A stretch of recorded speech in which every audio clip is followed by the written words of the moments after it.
ಶ್ರೀಮದ್ ಅನಂತೇಶ್ವರ ದೇವಳದ ಶಾಲೆಯಲ್ಲಿ little kites ವಿದ್ಯಾರ್ಥಿಗಳಿಗೆ ನಡೆದ ಒಂದು ದಿನದ ಕಾರ್ಯಾಗಾರವನ್ನು ಶಾಲಾ ಮುಖ್ಯೋಪಾಧ್ಯಾಯಿನಿ ಸುರೇಖ ಮಲ್ಯ ಉದ್ಘಾಟಿಸಿದರು.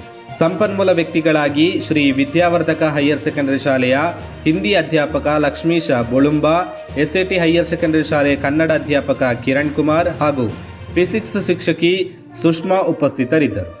ಒಟ್ಟು 38 ವಿದ್ಯಾರ್ಥಿಗಳು ಭಾಗವಹಿಸಿದರು. ಓಪನ್ ಟೌನ್ಸ್ ಆ್ಯಪ್ ಮೂಲಕ ಆನಿಮೇಷನ್ ಸ್ಕೆಚ್ 3ಯಲ್ಲಿ ಪೂಕಣಂ ಪ್ರೋಗ್ರಾಂ ತರಗತಿಗಳು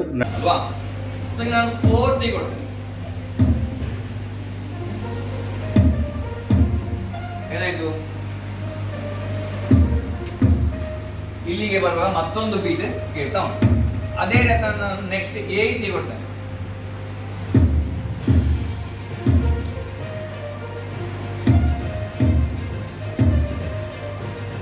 ಹನ್ನೊಂದು ಕೊಡ್ತೇನೆ.